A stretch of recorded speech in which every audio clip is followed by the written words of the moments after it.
اللہ کے دین کے لیے اپنا سب کچھ قربان کر دیا، تن من کی بازی لگا دی، سب کچھ اسلام کی خاطر لٹا دیا، وہ شخص جس نے رسول اکرم کے ساتھ تمام جنگوں میں شرکت کی اور جہاد فی سبیل اللہ کا فریضہ انجام دیا، وہ شخصیت جس کو غیروں نے تو نشانہ بنایا لیکن اپنوں نے بھی اتنی قدر نہیں کی جس طرح اس کی قدر کرنی تھی، وہ شخصیت جو اسلام قبول کرنے کے بعد زندگی بھر رسول اللہ صلی اللہ علیہ وسلم کے خصوصی مشیر و وزیر رہے، اور جب انتقال ہوا تو قبر بھی آپ صلی اللہ علیہ وسلم کی قبر کے ساتھ ملی۔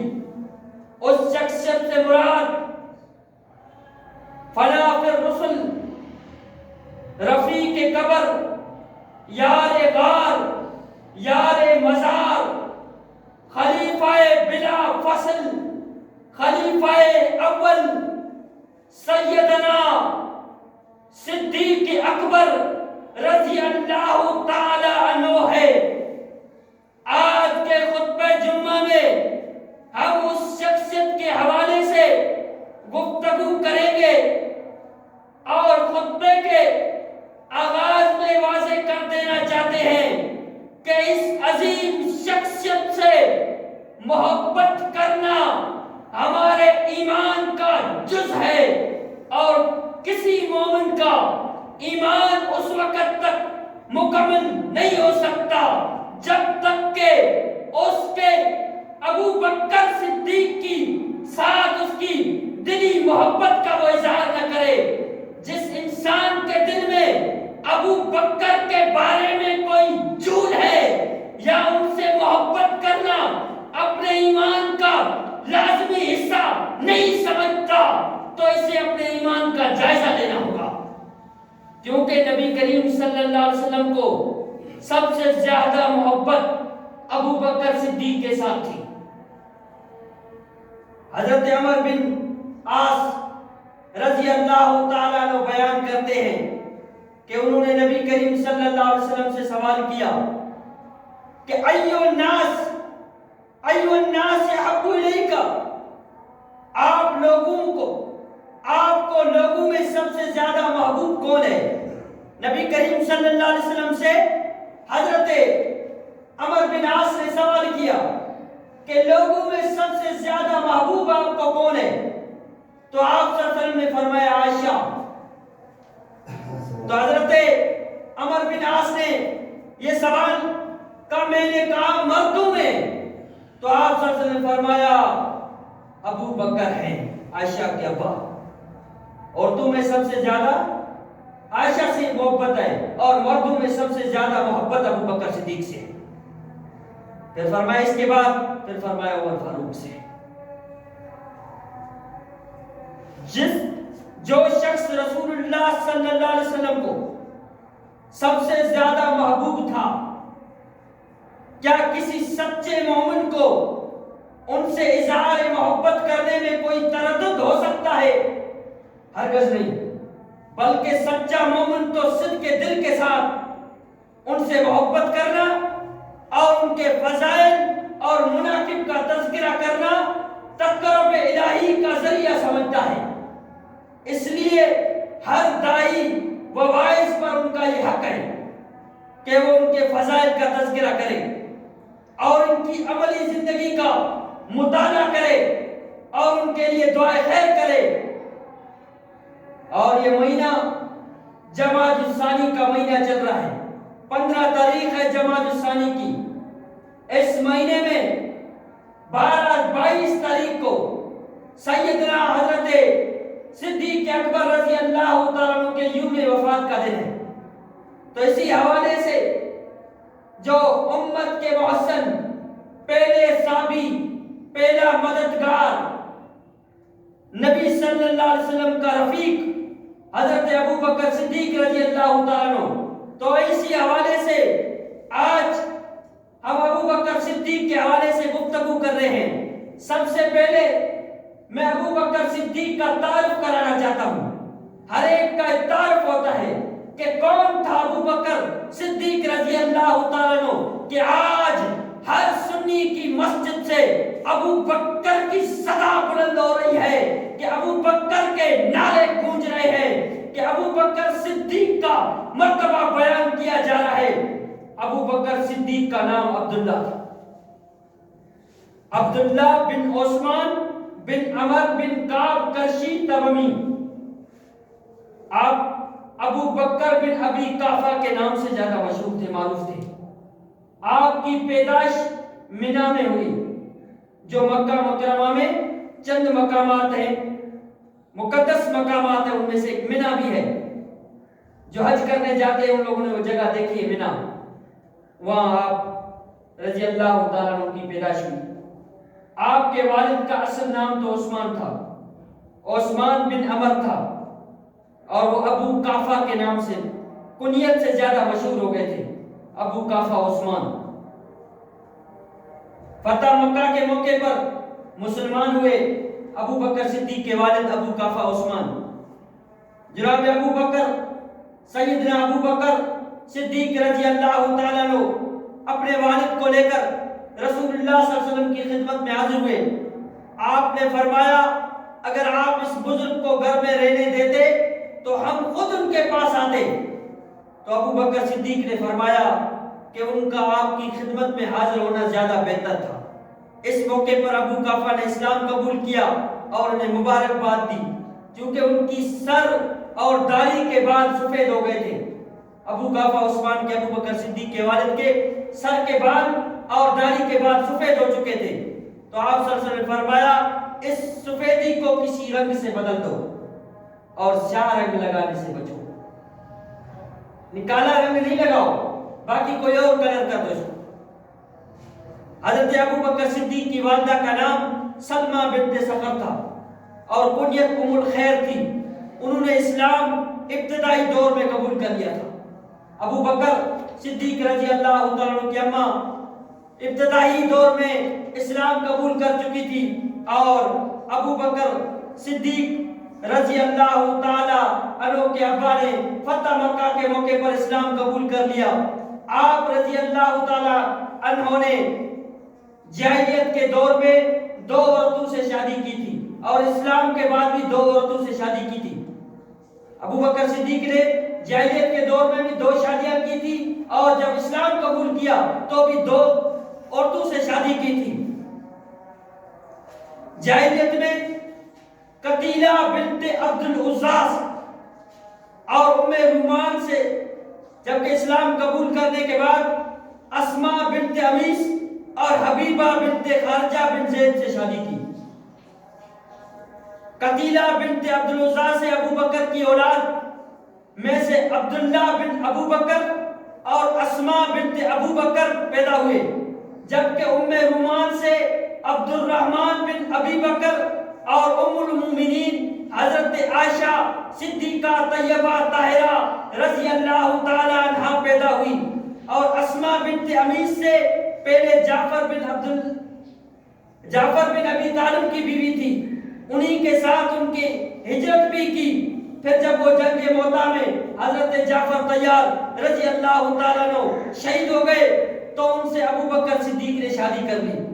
ان سے ان کے بیٹے محمد بن ابی بکر اس وقت پیدا ہوئے جب حضرت اسماء بنت امیس رسول اللہ صلی اللہ علیہ وسلم کے ساتھ حج کرنے کی غرض سے مکہ مکرمہ جا رہی تھی. ذوالحلیفہ کے مقام پر ان کی پیدائش ہوئی. جب ابو بکر صدیق فوت ہو گئے تو اسماء بنت امیس سے حضرت علی رضی اللہ تعالیٰ نے شادی کر لی. حبیبہ بنت خارجہ بنت زید کے بطن سے ابو بکر کی بیٹی ام کلثوم اور آپ کی وفات کے بعد پیدا ہوئی تھی. یوں ابو بکر کی 3 بیٹیاں اور 3 بیٹے ہوئے. 6 اولاد ابو بکر صدیق رضی اللہ تعالیٰ عنہ.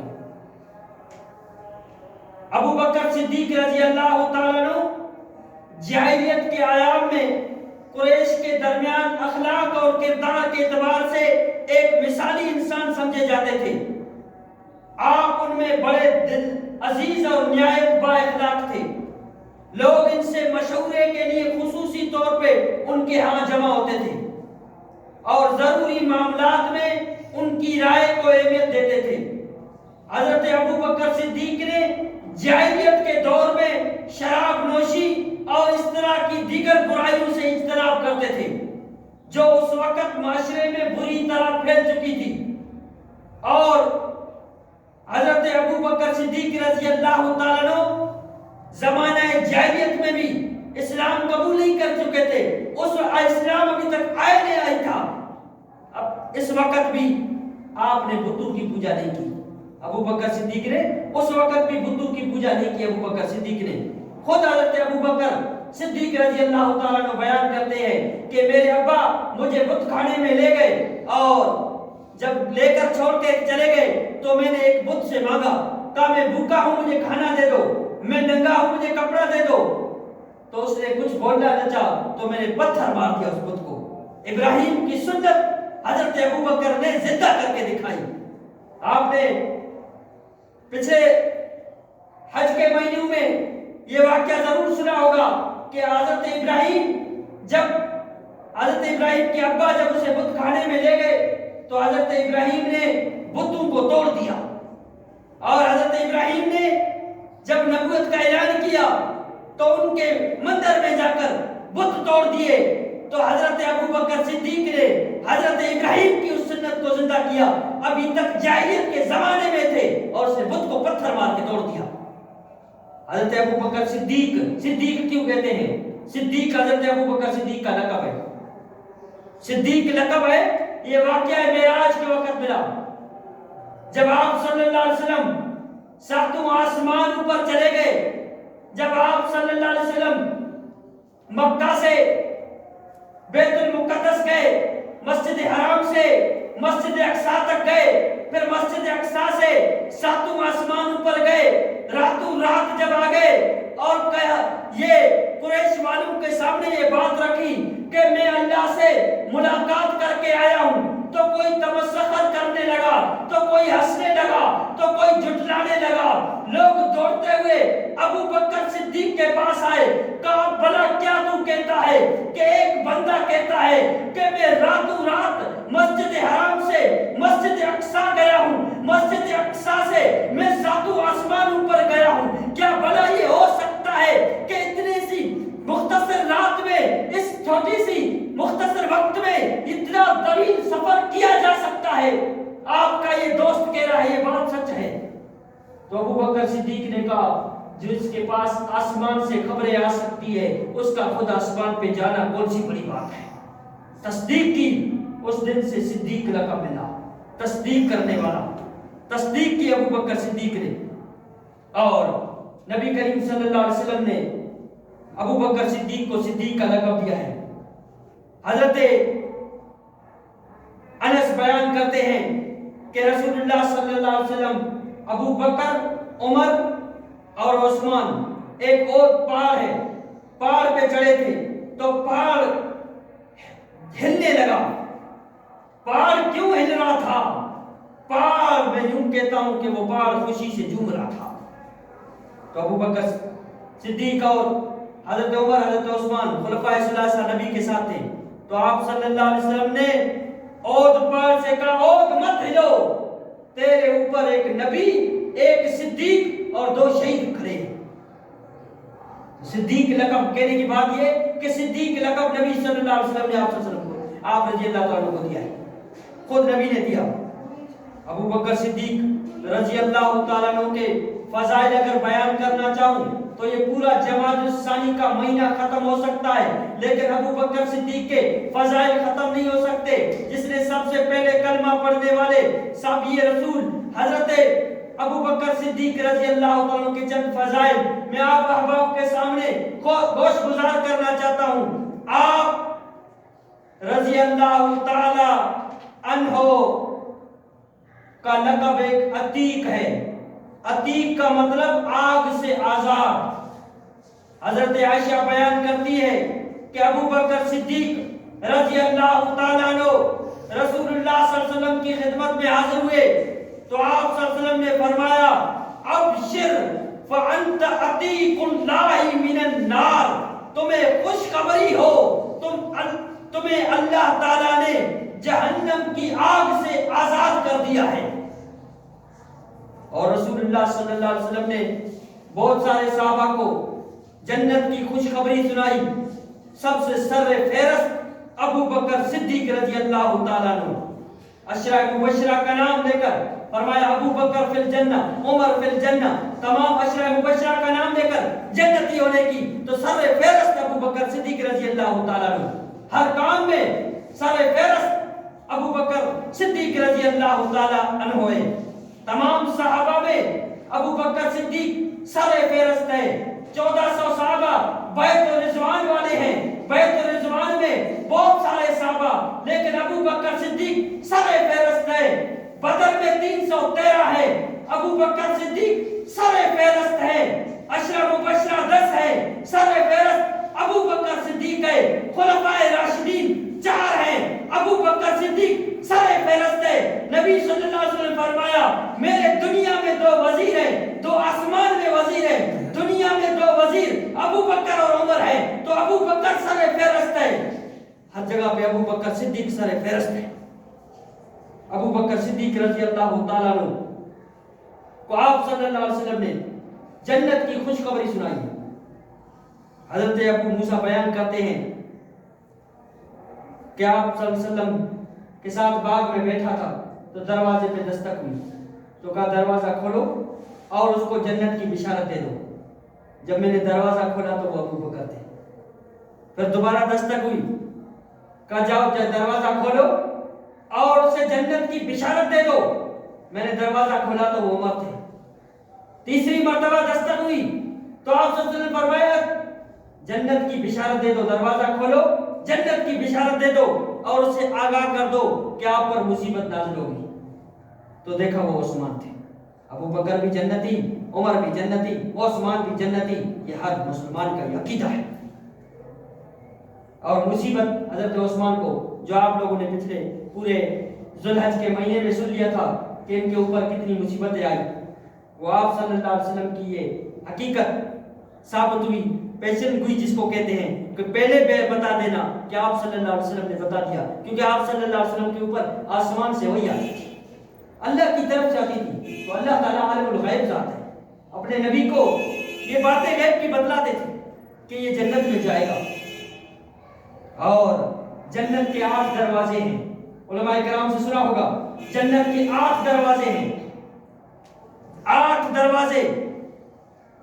تو روزے دار باب الریحان سے جائے گا جنت میں، صدقہ کرنے والا سخی باب الصدقہ سے جائے گا، اور جاد کرنے والا باب الجاد سے جائے گا جنت میں، اور نمازی باب الصلاۃ سے جنت میں جائے گا۔